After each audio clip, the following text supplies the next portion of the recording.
let's talk about... Hey! Hey!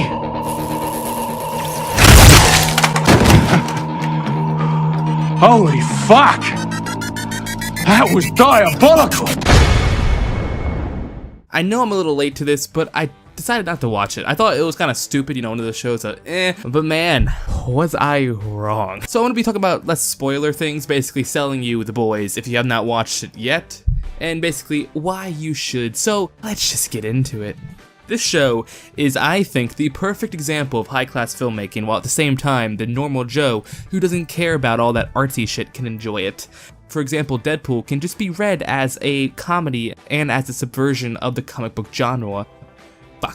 For example, Deadpool can just be read as, you know, a subversion of the comic book genre, being a comedy and nothing more, while others who think more critically when it comes to films and TV shows look at the lessons the movie is telling you. You know, not giving up, for example, is one of them. But back to The Boys. This show is... it's fucking hilarious. There were so many moments where I was laughing so hard, thinking to myself, I shouldn't be laughing at this. But I did. For instance, a dying cancer patient's last wish is to see Translucent, a superhero who's been captured by the boys and can't make it, so they bring someone else. And the child is devastated. Even the way it's filmed is hilarious. Like, it's shot like some random person, like a doctor or some agent is standing behind there just like, yeah, like, you know, the photo moment, I guess. Even he does the double thumbs up, like waiting for, like, you know, that thumbnail to typical image. But the child's devastated. They make a joke. They even make a joke about the kid being dead in a week, and it's played up as a joke, and it's hilarious. Something you wouldn't really expect in today's modern society. But anyway, other things that come to mind is the Dolphin Scene. If you've watched the show, you know exactly what I am talking about. My god, I haven't laughed that hard in a long time. So you know what? Thank you, show.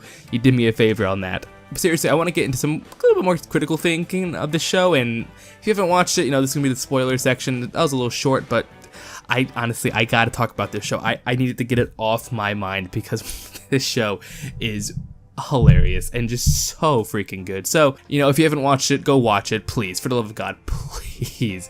You need to watch it. The music in it is freaking amazing. The way it's shot, the comedy, everything about this show, how it's written, the character arcs, just my god. If you like shows that make you think, that are like, kind of like, you know, top-notch filmmaking shows like Breaking Bad, Game of Thrones, True Detective, you're gonna love The Boys. But also, if you just want comedy, you want pure comedy, you want to laugh, you want to be invested in some characters, you want a nice subversion of the comic book genre, you know, The Boys is still great for you. This is honestly one of the perfect shows to have, like, a crowd where I'm just here to laugh, and a crowd I'm here to think. Like, it's perfect. Anyway, let's just get into the spoiler section.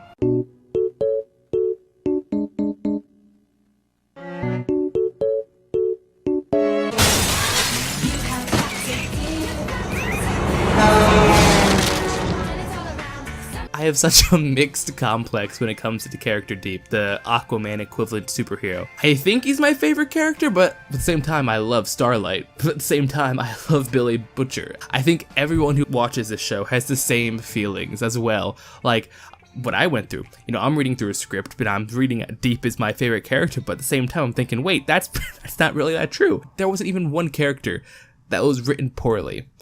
Everyone had a clear arc and a reason for being in the show. I can't really think of other media that I can say the same about that's come out recently. I like the main character Huey, but even then, everyone, and I mean everyone, is amazing in this show. But anyway, let's just get into a little bit of a deeper thought, I guess, and I guess talk what are some meanings of the show and how it can be interpreted. One, for instance, is celebrity worship. I think this is probably the most obvious theme within the show because it's really pushing it. The show is a massive commentary on celebrity worship and how a bunch of celebrities are massively fake or don't even care about their fans and are total dicks. For example, the show is told somewhat through the eyes of Starlight, the innocent, kind, lovely Iowa girl who just wants to save people.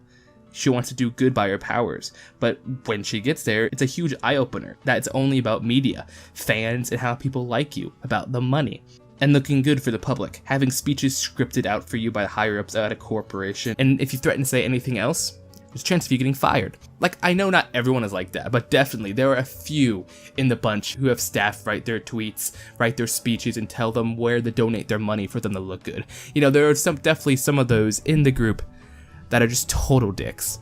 And even then, that is one of the themes you can interpret from The Boys. And also another theme you can interpret from The Boys is that not everyone is bad. Butcher constantly says throughout the show so many times that all soups are bad, but in the show, Starlight proves that wrong. That just depends on the person, not your powers. Even the Wonder Woman knockoff, I can't really think of her name, I'm blanking on that, but she shows signs of sympathy during the 9/11-ish scene of the plane hijacking. She tries to save a mother and child, but Homelander says no, and she leaves without them. Still a dick move, but at least she showed sympathy for them and had a little bit of PTSD afterwards. And I love that perspective that the show tells from, where both of the main characters, Huey and Starlight, come from a childhood of idolization, where they both love superheroes, and for Starlight at least becomes one.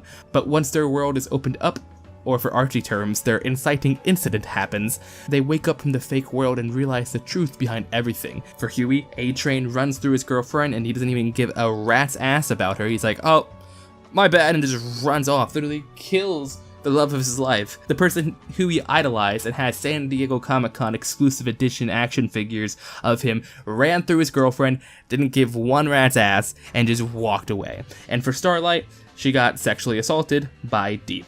Also, speaking of Deep, I did say he was one of my favorite characters earlier in this video, and he's a dick, but you understand him. It's a weird, I don't really understand what they're going through. I guess that's sort of an anti-hero perspective, because at one point, the dude's a massive dick and made a Starlight, you know. If you watch a show, you know.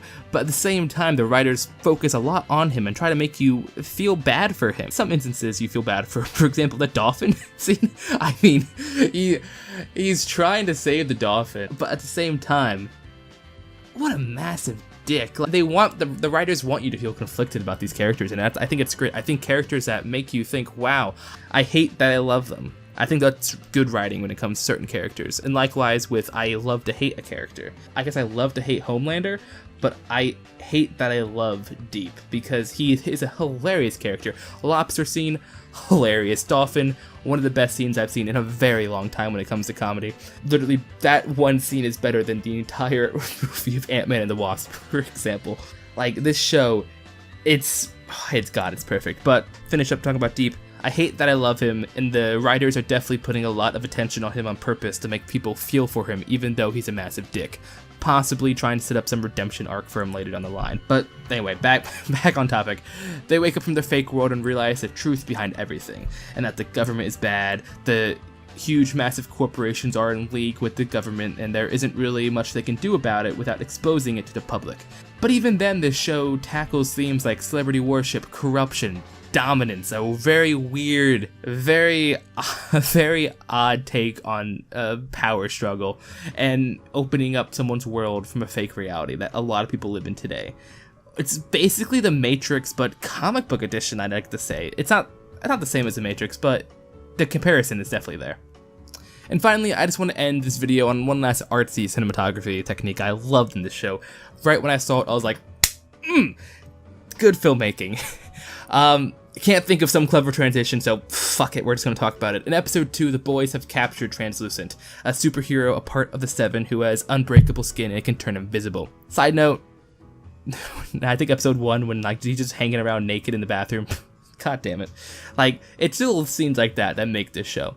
Huey is still a lovable, kind, innocent person in this episode. His arc is more of a awakening and becoming a nerd badass, maybe, possibly?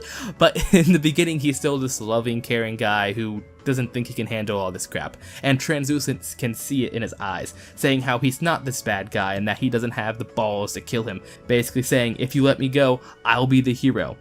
This is Translucent failing to read Huey, but in terms of cinematography, while Translucent is talking to Huey about how he can't do it, how he will be the hero if he lets him go out of the cage, the camera does a slow dolly in to Translucent, so the camera is inside the cage with him, and then Translucent says, I'm not the one who's trapped. And we cut back to Huey, and the bars are around him. Visually, this is proving Translucent right. However, later on in the episode, the writers subvert our expectations by, yeah, that. And this show is a massive subversion of the comic book genre. And I, for one, cannot wait for season 2.